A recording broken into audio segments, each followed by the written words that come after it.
Hi everyone, Nicole Littman with Aurelian Coaching Weekly. Thanks for joining. Today we are talking about the learning cycle and how it applies to our workplaces and our work lives. And this came up, as these topics often come up, is as a result of something that I've been engaging a few of my clients on. And it's enough of a theme among different people that I think it could benefit a lot of other folks. So the most recent example of how this came up was a client who actually relocated back to the Bay Area from New York. He'd been in New York for quite a number of years. He's a creative, he's a musician, an artist, he's a producer. And he had a really long stretch of wonderful, wonderful work in New York for many years. And then he kind of got to a point where he just wasn't feeling it anymore. And he was really struggling with producing and creating, and he just really wasn't feeling it anymore. So he came back to the Bay Area thinking that a change of scenery would generate some new inspiration for him. And he found that that wasn't working either. And it was a very interesting interaction because as he was explaining this to me, it was really obvious to me, oh, he's in another learning cycle. He's just going through, he's maxed out on one learning cycle, so he's generating a new one. And I told this to him and he was like, what are you talking about? And it occurred to me, oh, maybe this isn't so obvious. It's something that I think all of us have experienced, but very few people have actually consciously, put it together and applied it to their work lives. So that's what I want to do today. I want to talk about the learning cycle, increase your familiarity with it, and you will have familiarity because we all went through this in our school days, right? All the way through college. And think about, whether it was every quarter or every semester, every year, where whatever mastery we had achieved in the previous session, we are right back down to being a novice in the next session, right? And this is not controversial at all. This is just how people learn in school. Well, it turns out that learning cycle is not just for school. That's how people learn, okay? So if you look at this week's blog post, if you go to aureliancoaching.com and it's the first blog item, I actually go through what is called the Kolb's learning cycle, but it has just 4 phases. And the first phase is just being exposed to something new. Right? So it is characterized by just being introduced to a new concept and feeling it out. The second phase is once you are exposed to it, you are observing it. You become a watcher, right? So this could take many forms. In school, it's, engaging the teacher about it. Maybe the teacher is doing a demonstration, or maybe it's like when you were in college, it's maybe doing field work or lab work, right? There's an observational aspect to that second phase. Then the third phase is thinking, right? But just processing and organizing the information in your mind. You've read about it, you've observed it, and now what does it mean? How do I put it in context of other things that I know? There's a thinking phase, a standalone thinking phase to learning. Imagine that. And then the last phase is now you're a participant. You're actually doing stuff, right? You're experimenting, you're trying it out for yourself. And it's in that last phase that there's a lot of fits and stops, right? So you succeed and you fail, and you succeed and you fail, and that is the piece that allows you to get to mastery, right? It's what homework is for, right? You're practicing what you've read about, what you've heard about, what you've organized in your mind, and now you're actually engaging in the content. So this is fantastic and totally normal for school. And I find it fascinating that we just sort of leave the learning cycle just by the wayside once we're all grown up, right? Now, when we enter the workplace, everybody talks about professional growth and development. Everybody talks about learning new things, getting exposed to new things. But really, from a practical standpoint, in the workplace, often it's just doing something different. People are looking to just do something different.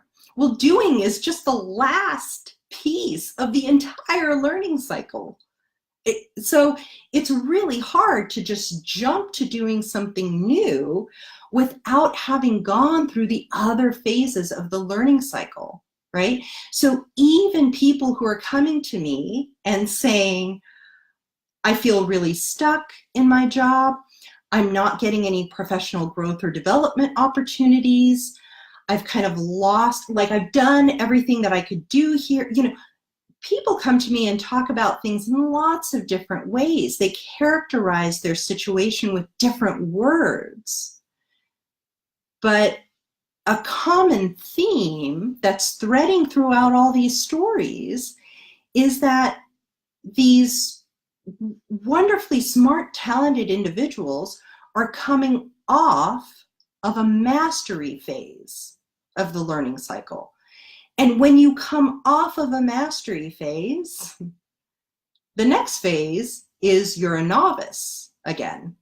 But that's just not understood, appreciated, accepted in the workplace, right?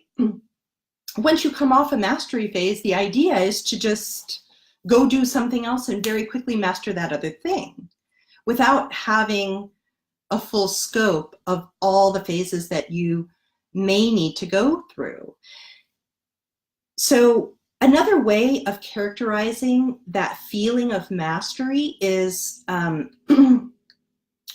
the author Csikszentmihalyi characterizes as flow, the flow channel.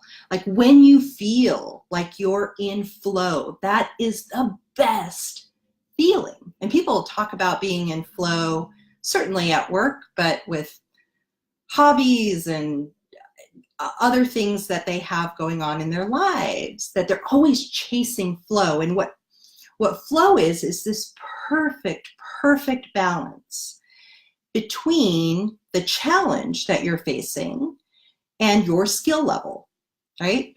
It's not too easy because then it would be boring. It's not way too hard because then you get frustrated. It is that perfect marriage between challenge and skill.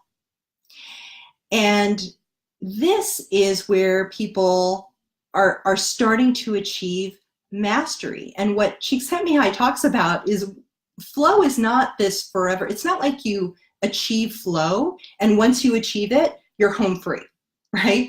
No, you only stay in the flow channel until your skills become so honed that now you move out of the flow channel because now it becomes a little bit too easy, right? So I have a lot of clients in the workplace who are coming off of mastery. When I ask them, what have you been doing, characterize the last 5 years. And now they're talking about, well, 5 years ago, I was on top of my game. I was feeling it. It was great. And now I'm just not feeling it anymore. So I want to jump to something else. And so I introduced this concept of, well, and it's not, just to be clear, it's not retracting, right? It's not as though you're disengaging, but you are entering a new phase. If you really want to gain true professional development, right, you have to learn. And learning means you have to go through the whole cycle. So I have people who jump to new jobs, and one of two things happens.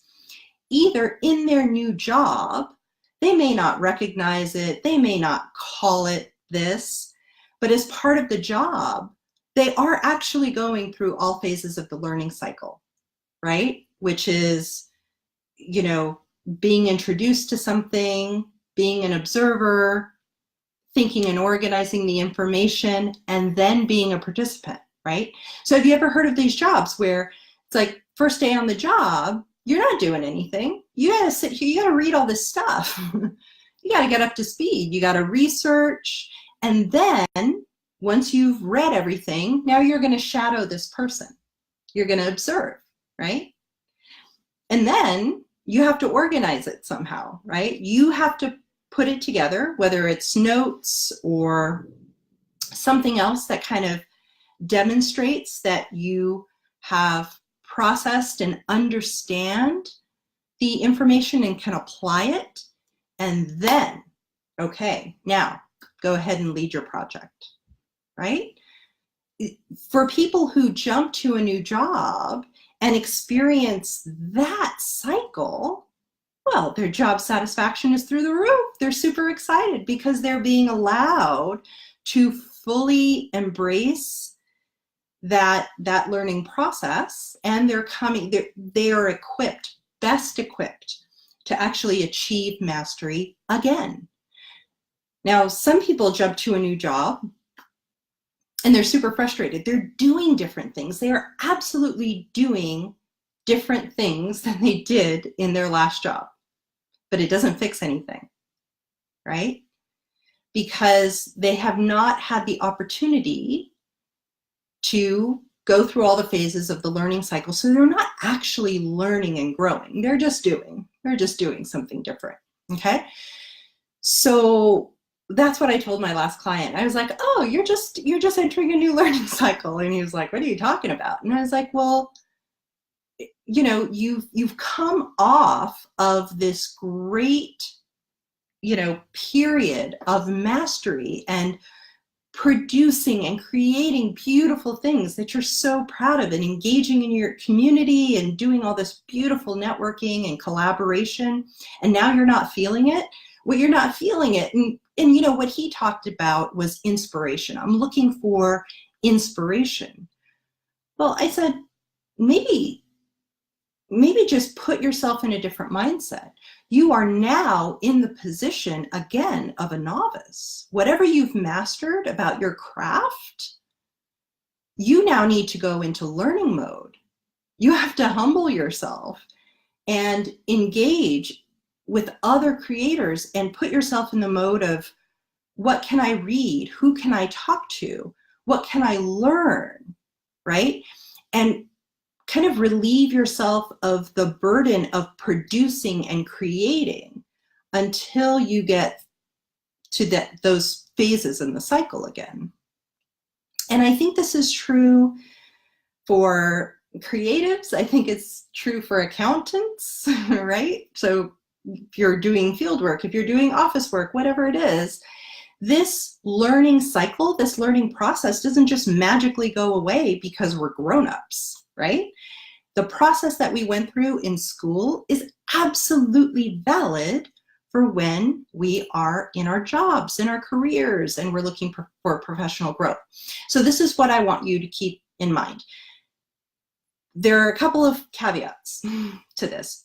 One is the job has no obligation to provide this to you, right? Unfortunately, right? So what does that mean for you? If you are in a new job and embedded into the onboarding process is not this beautiful learning cycle, what's a person to do? Well, now you know the learning cycle. You know it. You can implement it for yourself, right? When you enter a new job, say, first thing I'd like to do is I'd like to read, I'd like to absorb. This is stuff that I haven't done before. And then I want to talk to people. I want to shadow. I want to see what other people are doing, right? Next, I want to organize it. I want to put together what I believe is the right plan, the right approach. I'm going to be processing the information and thinking about how it applies. And then I'll jump in. You can do this for yourself, okay? And even if you don't follow that exact process for a new job, even if you're in your current job and you're feeling stuck or stifled or bored or any of these other things that my clients say about their jobs, you can still initiate that first phase of the learning process and subsequent phases. You can do that on your own, okay? So a lot of what I do to help people get back into the novice mindset is I tell them to do 3 things. And well, depending on the person and their job, industry, and stuff like this, they may not do all 3, but I'll roll out all 3 to you. One is networking, but I call it neo-networking because it is networking in a way that is where you're not trying to get fulfill an opportunity or find an opportunity. What you're doing is you're going to people who are either out of your industry or industry adjacent, right? But someone out of your immediate networking circle, and doing discovery interviews and informational interviews. And what you're doing is you're putting yourself in a position, you are a sponge at this point, okay? So you are there to absorb everything that this person has to tell you about their experience and how they got to where they are and what they're observing as trends in their industry. And all this stuff, just super curious, being curious. And some clients, I said, well, I can't do that because people are busy and they won't respond to me. Okay, maybe. But when they do it, they're very pleasantly surprised because people are like, oh, you don't want a job from me? You don't want anything from me? You just want to talk to me and have me tell you a couple of funny stories about my work life? You're like, yeah, sure. It happens, okay? So that's one thing. It's like put yourself in front of people that are a little bit beyond what your kind of common and very close industry or work experiences. Get just a couple of concentric circles out from that. Second is just reading. Like, even if it's not part of your job, you can pick up a book and read about something else. You can learn, right? That is the first step, the first phase of that learning cycle is just being exposed to new concepts. So go expose yourself, go pick up a book, read it. And then the third is taking classes or courses. Some people do this. This is kind of a very common or natural thing when people get to a point in their career where they've achieved some level of mastery, and then they say, okay, now it's time for me to get back out of the workforce and into the classroom. Now is the time for me to get my advanced degree. So some of this is natural, right? It's kind of organic. It's what our intuition is telling us. But even if you're not ready to go get a full-on degree, there are seminars, there are, classes. And again, it is something that you could do for your current job, but I encourage you to do it, keep arm's length from what you're most familiar with. If you really want to generate a lot of growth and interest in this learning cycle. So that's it. Those are all things that you can do. And it's not rocket science, right? Talk to people, read, go to class. That's what we did when we were in school. You could do that when you're in your job, okay?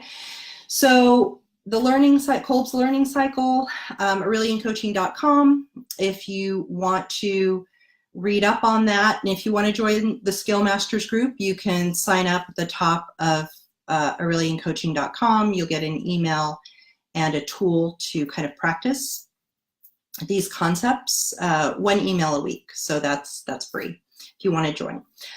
Okay, so next week, we are going to be talking about another kind of management strategy. This is something that has, again, kind of come up in a couple of different ways. And I specialize in working with mid-career professionals. And one thing that has come up in a couple of instances, one in a very fleeting instance, was what do you do when you have all this experience and you have all of these positions under your belt and you're ready to start a new position and your manager is a lot younger than you are. And in some cases, my clients are telling me they're a lot less experienced than I am. Like they're, I would be a better manager than they would. So that's kind of tough territory to navigate. So I want to talk about that next week, both from the perspective of the older person who's being managed as well as the younger person who is doing the managing. Okay, so that's Aurelian Coaching Weekly for next week. That's next week's topic. Go to aureliancoaching.com, sign up at the top if you want to join the Skill Masters group, where you get an email and a tool to put all of these new skills and concepts into practice in real time. Other than that, have a great rest of the day. I will see you all next week at the same time, same place. Have a great week. Bye-bye.